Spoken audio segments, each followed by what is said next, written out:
Is your life really your own? Or are you just following a script, one written by the cosmos? It's a huge question, one that people have been wrestling with forever. Well, today, we're going to dig into one of the most powerful answers ever conceived. And it comes to us from ancient China. No, really, think about it. The big moments in your life, your successes, your failures, finding love, losing someone, are those all down to the choices you make? Or was it all kind of mapped out from the start? That's the fundamental question we're tackling today. So let's get into it. All right, here's the plan. First, we're going to see how this whole idea of destiny even started. Then we'll follow it as it changes from, the command of an all-powerful god in the Shang dynasty to something more like a moral compass under the Zhou. We'll even see how China's greatest thinkers argued about it, and finally, look at how this idea actually shaped the lives of everyday people. So let's transport ourselves back a few thousand years. Imagine you're living in a world that feels totally chaotic, often pretty brutal. Both emperors on their thrones and farmers in their fields are all looking up at the sky, just trying to find some answers, some kind of pattern in the madness. And how do we know all this? Well, it comes straight from the source, from actual historical texts. These ancient writings are our window into how this incredibly powerful idea of destiny, what they called Tianming, first grabbed hold and became a core part of their worldview. So what exactly is Tianming? You might see it translated as fate, but it's so much bigger than that. Think of it like a cosmic blueprint, a divine right to rule, and a huge philosophical puzzle all wrapped up together. It's this core belief that some higher power is steering the ship of the universe and our lives along with it. Okay, let's jump in our time machine and head way back to the Shang dynasty. This is the first dynasty in China we have solid historical proof for, and this is where we find the earliest version of this belief, and honestly, it's kind of terrifying. Yeah, forget about some vague, impersonal force. For the people of the Shang, destiny was a direct order from a single, supreme god named Shangdi. And whatever Shangdi wanted, well, that's what happened. Rulers would literally scorch bones and try to read the cracks just to get a hint of his will, praying it was good news. I mean, look at this. Shangdi was basically a cosmic dictator. He could give you a great harvest one day and wipe you out with a flood the next. He handed out good fortune, and he brought down total disasters. And the scariest part? You had no idea why.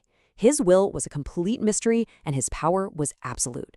You couldn't reason with him. All you could do was obey and be very, very afraid. But then, everything changed.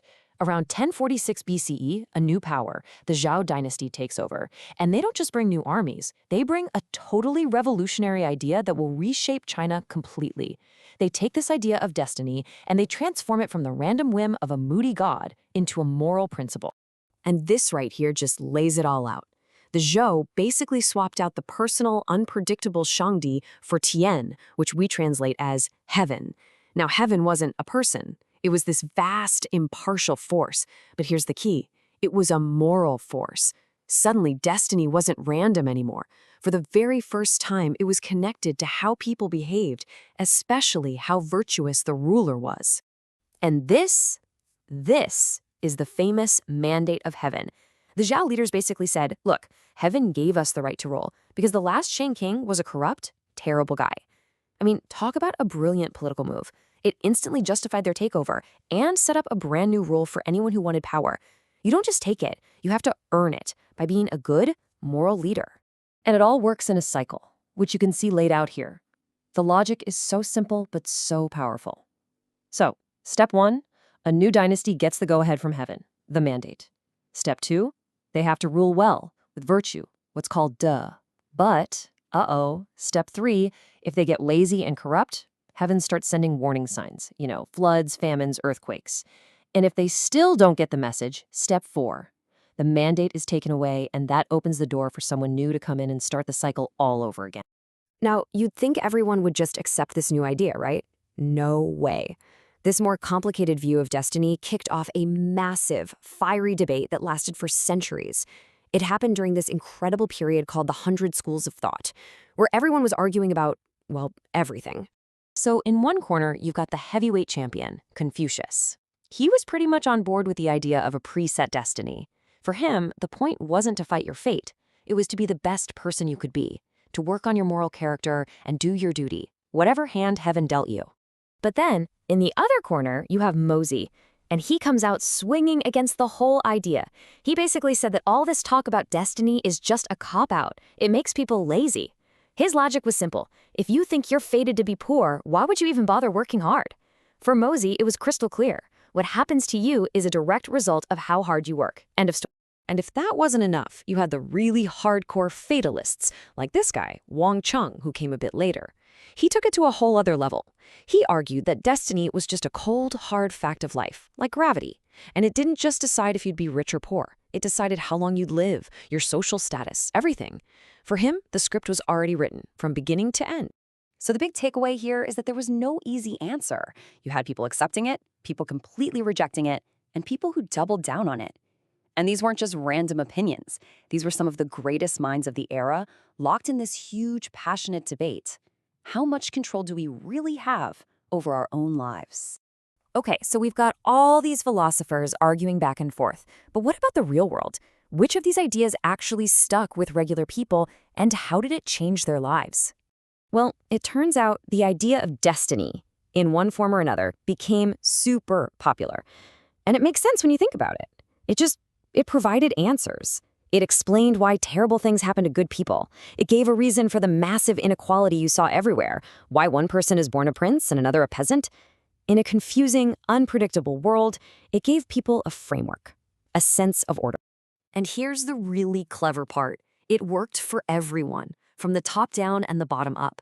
For the ruling class, it was the perfect justification for their power. Hey, don't blame me. Heaven put me here. And for the common person struggling to get by, it offered a kind of comfort. Okay, life is hard, but this is my destiny. I just have to get through it. This way of thinking got so ingrained in the culture that it was captured in this one phrase, Tianming.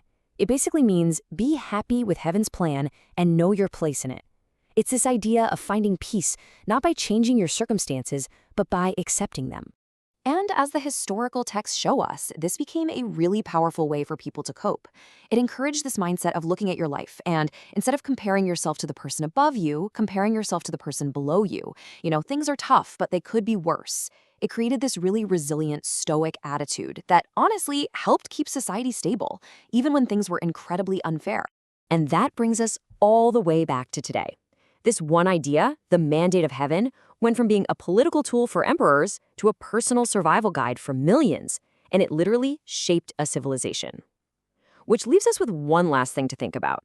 In our modern world, where we celebrate free will and making your own path, how much are we still influenced by that quiet little voice in the back of our heads that whispers, maybe some things are just meant to be?